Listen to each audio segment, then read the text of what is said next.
Stove on பண்ணிக்கோங்க.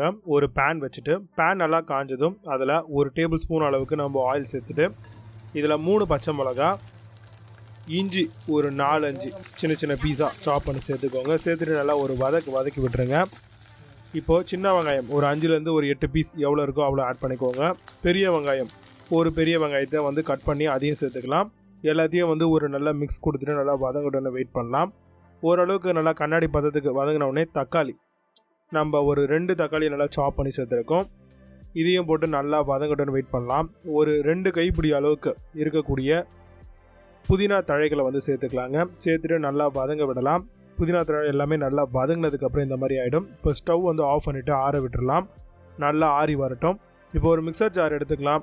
அதில் நம்ம ஆல்ரெடி வதக்கி வச்சுருக்கக்கூடிய அந்த எல்லா இன்க்ரீடியண்ட்டையுமே அதில் சேர்த்துக்கலாங்க.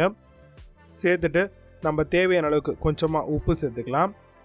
வேணும் அப்படின்னா நீங்கள் தண்ணி சேர்த்துட்டு நீங்கள் இதை மூடிக்கோங்க. இப்போது நல்லா பார்த்தீங்க அப்படின்னா நம்ம அரைக்கணும். எந்த அளவுக்கு பேஸ்ட்டாக அரைக்கிறோமோ அந்தளவுக்கு சட்னி ரொம்பவே சூப்பராக இருக்கும். நல்லா அரைச்சி எடுத்துக்கோங்க. இப்போ ஸ்டவ் ஆன் பண்ணிக்கோங்க. பேன் வச்சுக்கோங்க.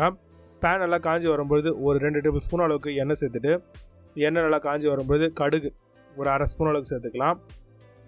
அதேமாதிரி ஜீரகம் ஒரு 1/4 ஸ்பூன் அளவுக்கு சேர்த்துக்கலாங்க. இது எல்லாமே நல்லா பொரிஞ்சு வரட்டும்.